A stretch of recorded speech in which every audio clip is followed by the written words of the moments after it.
Hari ini saudara, kita harus mengambil keputusan, yaitu keputusan untuk berkata ya kepada Bapa di surga, dan keputusan untuk berkata tidak kepada si jahat. Lagi sekali, hari ini kita harus mengambil keputusan untuk berkata ya kepada Bapa kita, tapi berkata tidak kepada si jahat. Keputusan ini sangat menentukan ke depan kita akan jadi apa dan akan bagaimana. Keputusan ini akan menentukan. Kalau saudara pernah bertemu dengan orang-orang percaya, mungkin itu kenalan baik kita, mungkin saudara kita, tapi yang sempat marah dan kecewa dengan Tuhan, sampaikan kebenaran ini. Pasti ada keputusan yang salah yang diambil oleh saudara kita itu, sehingga mereka mengalami sesuatu yang mereka tidak inginkan. Mari kita lihat 2 Korintus pasal yang pertama. Keputusan ini sangat penting karena ini akan menentukan ke depan kita itu jadi apa. 2 Korintus pasal yang pertama, ayat 17 saya mulai baca. Jadi, adakah aku bertindak serampangan dalam merencanakan hal ini? Saudara, dari konsep ini Paulus memberi kesaksian tentang hidupnya, bertindak serampangan. Jadi, adakah aku bertindak serampangan dalam merencanakan hal ini? Dunia mengatakan begini, sebetulnya kegagalan dan keberhasilan, ini kata dunia, tapi saya setuju karena ada dukungan ayat ini. Dunia berkata begini, keberhasilan ataupun kegagalan itu sangat ditentukan dengan perencanaan yang kita buat, iya atau tidak? Ya, itu kata dunia dan itu betul. Lagi sekali, dunia mengatakan kegagalan ataupun keberhasilan kita itu sangat ditentukan oleh perencanaan dalam hidup kita. Tapi kita ingat kitab Amsal mengatakan manusia boleh merencanakan, tapi siapa yang memutuskan? Tetap Tuhan. Sebab kita tidak pernah tahu hari esok itu masih milik kita atau tidak. Maka itu saudara, dalam hidup ini, bahkan untuk perkara kecil sekalipun, misalnya kita punya uang, hanya untuk memutuskan mau beli sandal ataupun tidak, kan kecil bukan? Itu pun harus kita pikir. Jangan merencanakan apa-apa dengan serampangan, sembarangan, sembrono, semau-maunya. Lalu bagaimana cara Paulus hidup dalam merencanakan apa saja dalam hidupnya? Sungguh mengagumkan. Atau adakah aku membuat rencanaku itu menurut keinginanku sendiri? Saudara, kita ingat dalam seluruh hidup Yesus Tuhan kita, Dia tidak pernah bergumul besok mau makan apa, aku besok kemana, tinggal di mana, dan sebagainya. Tuhan Yesus tidak pernah bergumul, tidak pernah berperang dalam hidupnya untuk ketakutan-ketakutan yang dia alami sebagai manusia, tidak. Tapi firman Tuhan menulis hanya satu yang dia bergumul, dia berjuang sampai keringatnya bercampur darah. Masih ingat dia berjuang untuk mengalahkan apanya? Siapa jawab? Ayo, dia berjuang untuk mengalahkan apanya? Keinginannya sendiri, hanya untuk bisa mencapai sebuah posisi di mana setan tidak bisa menjatuhkan dia lagi, yaitu posisi Bapa, bukan kehendakku tapi kehendakmu yang jadi. Saudara, Alkitab menulis Yesus Tuhan kita berjuang. Mari kita renungkan peristiwa itu. Kalau Tuhan Yesus saja yang adalah Tuhan itu berjuang untuk melawan keinginan dagingnya, keinginan dirinya sendiri, apalagi kita yang masih doyan duit begini. Ngerti istilah ini? Apalagi kita.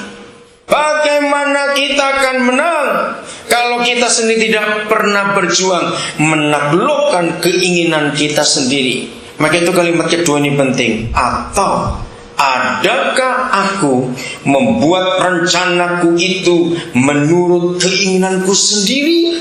Saudara, simpan dua hal ini yang setiap hari bisa lebih dari 10 kali dalam hidup 24 jam kita manusia ini. Pasti ada sekian kali dua hal ini terjadi. merencanakan dan merencanakan sesuatu dengan sembarangan? Adakah aku membuat rencana menurut keinginanku sendiri? Dalam hidup kita setiap hari pasti ada dua hal ini. Entah 5 kali, bisa lebih dalam setiap hari. Lalu apa sikap dan keputusan kita menghadapi semua itu supaya kita benar di hadapan Bapa kita? Sehingga padaku serentak terdapat ya dan tidak. Nggak boleh. Dalam hidup kita manusia, ini nggak bicara manusia Kristen, tidak, bicara manusia secara umum. Sangat celaka kalau dalam hidup manusia ada dua sikap yang bertentangan, ya dan tidak sekaligus dalam dirinya. Coba bayangkan. Saya percaya tidak akan ada orang yang mau berbisnis, tidak akan ada orang mau bekerja sama, tidak akan ada orang mengambil orang itu jadi partner kalau orang itu kita tahu bahwa dalam dirinya pelin-pelan. Bisa ya, bisa tidak, bisa tidak, bisa ya. Jawab iya atau tidak. Nah, seperti itu Bapa kita di surga. Kita tidak bisa pelin-pelan. Tuhan Yesus mengatakan dalam Matius 5, kalau iya katakan ya, kalau tidak katakan tidak. Yang paling penting kalimat berikut, lebih daripada itu pasti berasal dari si jahat. Jadi kalau iya tidak kita katakan ya, kalau tidak kita tidak katakan tidak, berarti kita sedang jadi agen si iblis. Hampir 100% terjadinya masalah dalam hidup sosial kita, hidup kemasyarakatan kita, hidup keluarga juga, ketika kita orang pelin-pelan. Saya ulangi lagi 17, ini luar biasa. Jadi, adakah aku bertindak serampangan dalam merencanakan hal ini? Atau adakah aku membuat rencanaku itu menurut keinginanku sendiri, sehingga padaku serentak terdapat ya dan tidak?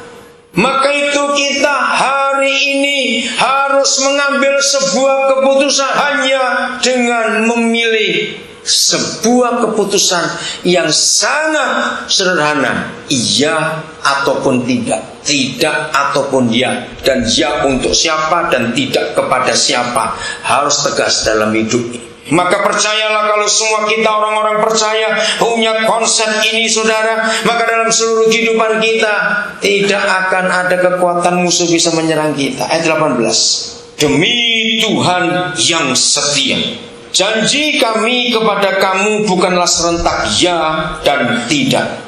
Nggak boleh pelin-pelan. Karena Yesus Kristus anak Tuhan yang telah kami beritakan di tengah-tengah kamu, yaitu olehku dan oleh Silvanus dan Timotius, bukanlah ya dan tidak.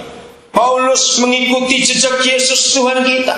Yesus Tuhan tidak pelin-pelan. Di dalam dirinya tidak ada kata tidak dan ya, tapi sebaliknya hanya ada ya. Katakan amin ini. Saya ulangi, tetapi sebaliknya di dalam dia, dalam Yesus hanya ada ya.